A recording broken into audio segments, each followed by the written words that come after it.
Hello, everyone, and welcome back. Once again, my name is Miss Satchell, and today we're going to work on Module 6, Lesson 3, which is just a continuation from the lessons that we've done before. Just a few reminders. One, make sure that you subscribe to our channel. That way our videos are easier for you to see and you don't miss out on them. Two, we want you to complete a YouTube lesson for all fifth grade teachers. That means every last fifth grade teacher that posts one, we want you to complete them. There should be a total of 9 teachers on this channel, so that you should watch 9 videos by Thursday. Okay.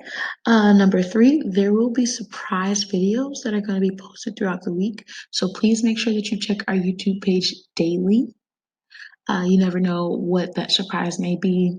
Maybe a fun experiment, or it could just be a challenge question, or you never know. All right, our last announcement is please share this page with your friends.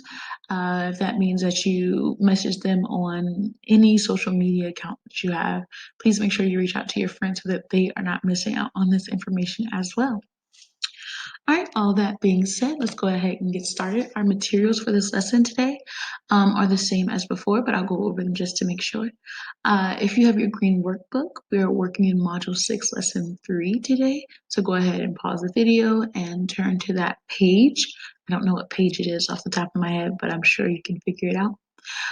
If you don't have your green workbook, it's totally fine. You can use a notebook or a loose leaf piece of paper for notes. You're going to need a pencil. And our optional material is grid paper.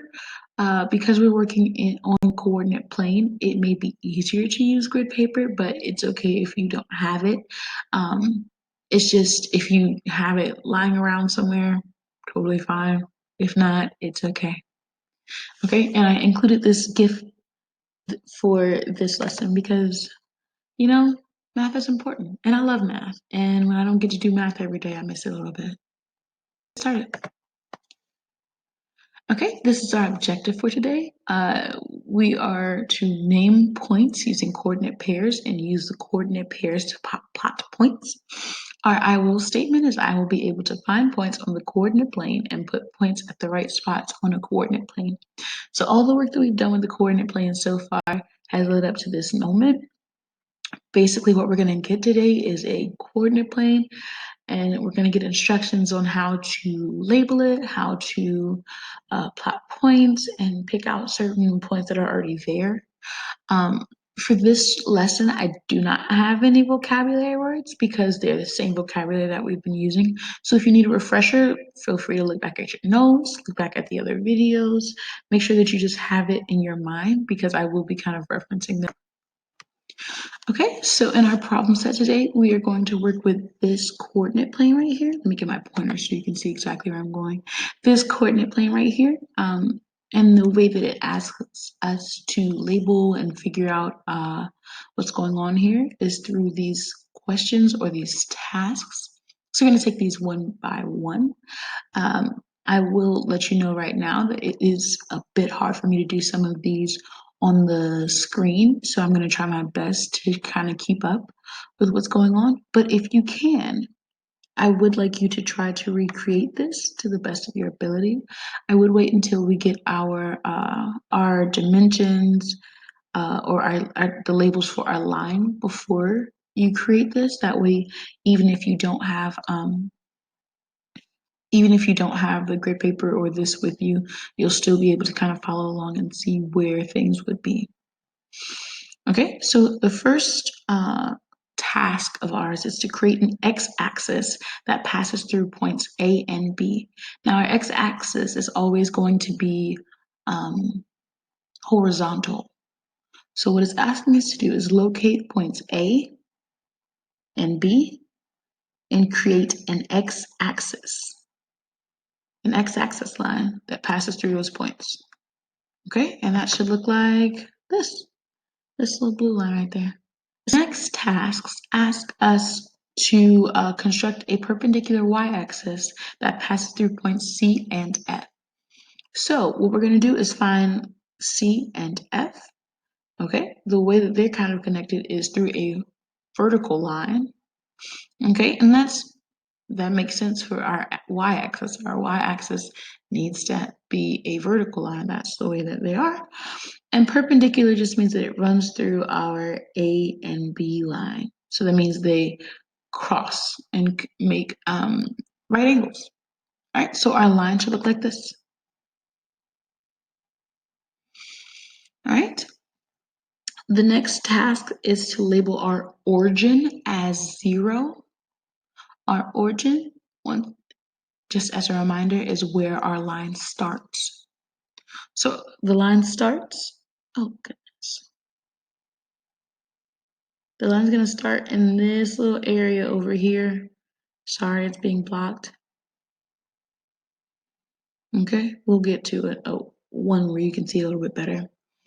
Our next task is, it says the x-coordinate of B is 5 2/3. Label the whole numbers along the x-axis. So once again, this AB line is our x-axis because it is horizontal. All right, and it tells us that B over here is equal to 5 2/3. So in any way possible, try to write that 5 2/3 there. From here, it asks us to label the whole numbers along the x-axis. Now, I'm not going to be able to write this or fit this on the screen, but I'm going to follow along with you. So if this line right here is 5 2/3 on the x-axis, and we're going backwards to where our origin is 0, because our origin is going to be behind the A, we can assume that this goes backwards by 1/3. So if this line is 5 2/3, this line is going to be 5 1/3. This line is going to be 5. So that's our first whole number is going to be right here at 5. Then we're going to go 4 2/3, 4 1/3, 4 at our axis right here. This number is 4. 3 2/3, 3 1/3, 3. Our whole number 3 is going to be right here. 2 2/3, 2 1/3, 2. Your whole number 2 is going to be right here. 1 2/3, 1 1/3, 1. So where A is, that should be our whole number 1. Then we're going to have 2/3, 1/3. Oh, goodness. And then our 0 would be where our lines intersect. If you have this in your green book, this should be the time where you're going to spend labeling all of these. Even though it only asks us to label our whole numbers, it may be easier, well, scratch that, it is going to be easier in the long run to identify the rest of these when we have all of them labeled. But to differentiate, you can make, or to make it different, sorry, differentiate, I like to use big words sometimes. But to make our whole numbers kind of stand out, you can go over them twice with your pencil, or if you have a color pencil with you, don't write a marker though. But if you have like a color pencil, or if you want to kind of space it out, however you want, just make sure that you know where your whole numbers are and then where you know all the other spots. All right. And on the y-axis, the y-coordinate of C is 5 1/3. Now, it is important to note that it says x-coordinate and y-coordinate. It doesn't give it a coordinate pair because these lines are actually on, or sorry, these points are on the line. So for the x-coordinate of B, this this coordinate is only on the x-axis line. It doesn't go.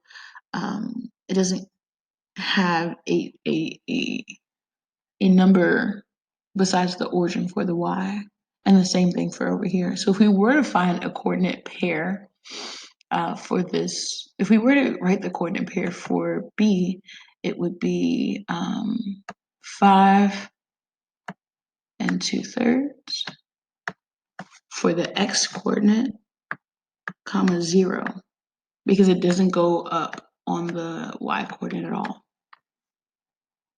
Okay, and the same thing for the y coordinate of C. The x coordinate would be 0 because it doesn't move on the x axis line, but it does move on the y axis line.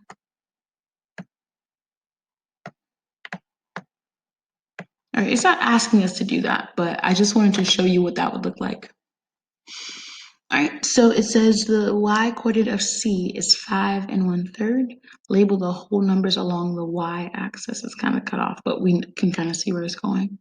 So the same thing that we did for the x-axis line, we're going to do the same thing for the y-axis. If it shows up, there we are. So C is the same as 5 and 1/3. And just like I walked through the labeling of this, I'm going to do the same thing over here. All right, so C right here is 5 and 1/3. So this one behind under it is going to be 5, or her number 5. The next one's going to be 4 and 2/3. 4 and 1/3. Our whole number 4 is going to go right here. All right, this one would be 3 and 2/3. This line would be 3 and 1/3. This line would be our whole number 3.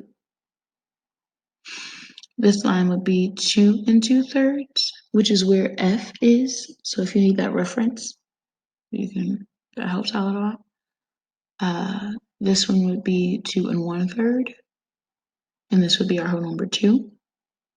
The line below would be 1 and 2/3. This would be 1 and 1/3. This is our whole number 1. All right, the line under it would be, I'll just use this line to show us. This would be 2/3. This line would be 1/3. And then this line over here, we'll be able to see it in a few. It's going to be our origin. So it should have 0 on the x-axis and 0 on the y-axis. So that's our 0, 0 coordinate. All right. This is what your grid should look like. If you don't have the paper or the grid paper or the green book with you, now is the time to try to recreate this. It's not going to be perfect, but as long as you have enough lines, I do want you to draw this out to the best of your ability. Try to make sure that it's neat so that you can see the lines and you know where it's going and everything.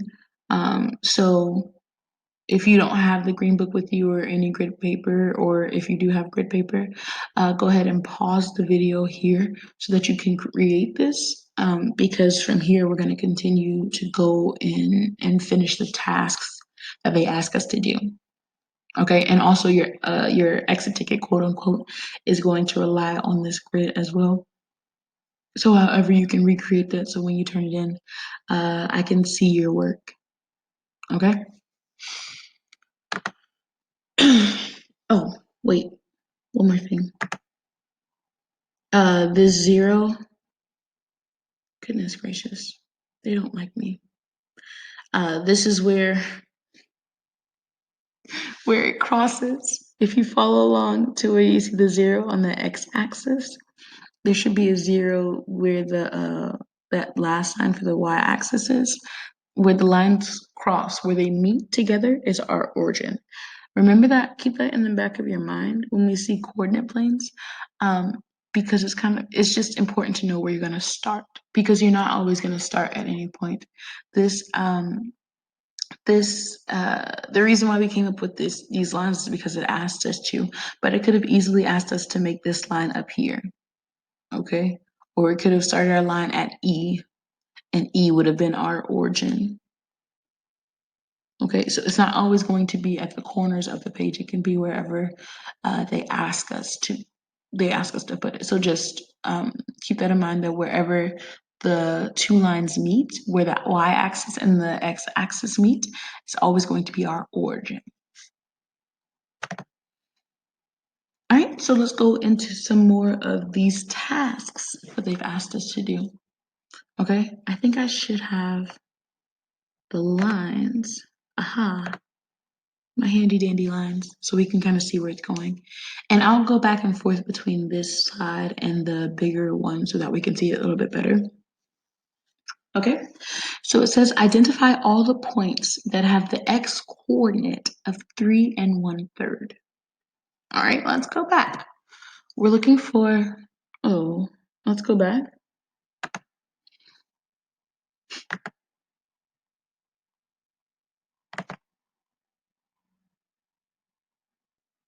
So it's asking us to find all the points that have the coordinate of x coordinate of 3 and 1/3. So the easiest way that we do that is we look on our x coordinate, our x line, and we locate 3 and 1/3. And hopefully this will disappear. Thank you. 3 and 1/3 is right here. There we go. 3 and 1/3 is right here. And so from here, when we find this on our x-axis, the easiest way to do it is to kind of draw a line, but you kind of follow the line all the way down. All right. So if we see it, we've passed through points D, H, I, and J. So to answer that question, all the points that have the x coordinate of 3 and 1/3 are D, H, I, and J. That's all it's asking us to do. All right, on to the next one. B, identify all the points that have the y coordinate of 2 and 2/3. Okay, let's go back. 2 and 2/3 on the y. Remember, the y line is always going to be vertical. Our x is always going to be horizontal. We're looking at 2 and 2/3. Now, this one's a little bit, it's shifted a little bit differently, but this is our line right here. So, if I were to draw my little line across,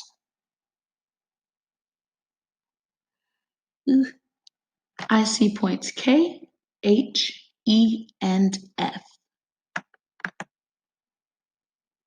Points K, H, E, and F. And that answers our second task. Okay? We're gonna go ahead and actually, I'm gonna challenge you a little bit. All right? So for our challenge question, it's going to be C.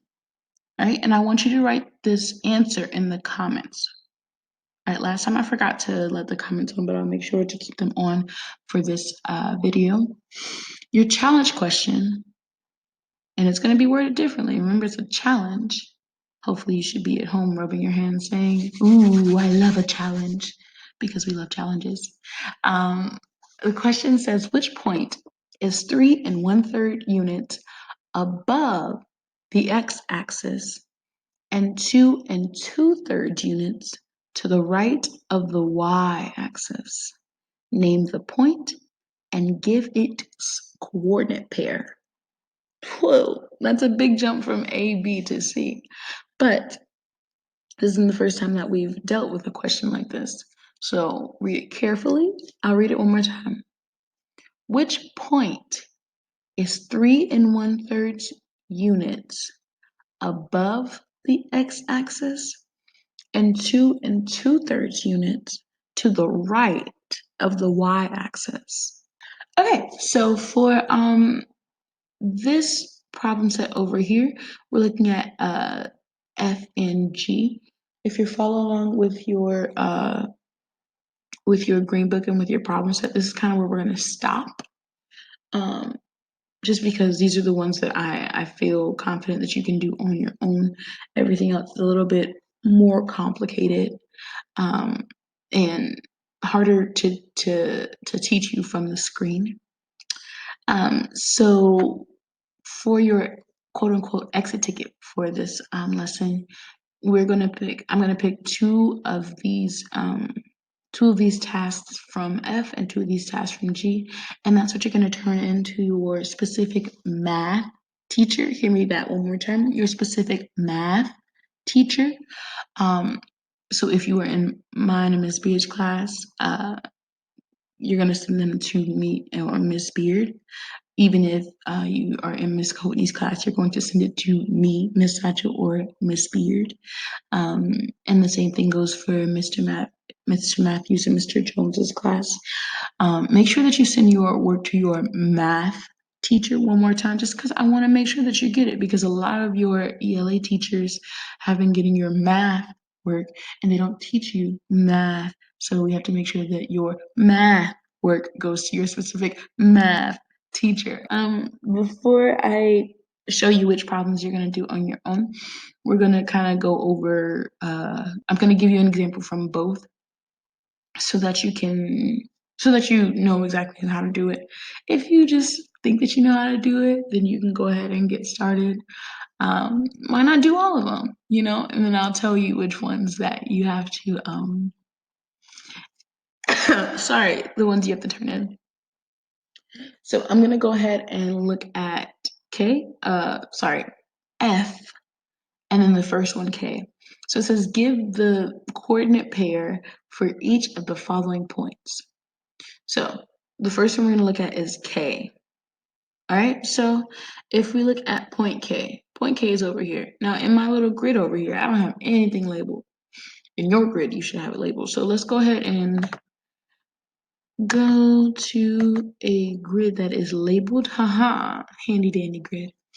So this grid right here, all right, we're trying to find the coordinates for K. Now, so that we don't get it confused, the easiest way to find our coordinate pairing is to always draw a little line, or however long the line is. As soon as you get your point, you're going to draw your line down so that you can find your X coordinate, and then draw your line across so that you can find your Y coordinate. Now, the reason I say it this way is because our X coordinate always comes first in our coordinate pair. All right, and so the easiest way to remember that when you're writing it is to just find your X coordinate first by going down, and then your Y coordinate by going across. That's the easiest way. Remember, however you need to remember the alphabet or just X, Y, however you need to remember which ones go first, then use that. Okay, so when we locate K and we moved our line down, we saw that our X coordinate is 5 1/3. 5 1/3. And our Y coordinate is 2 2/3. Oh goodness. All right, so 5 1/3 and 2 2/3 is our coordinate pair for K.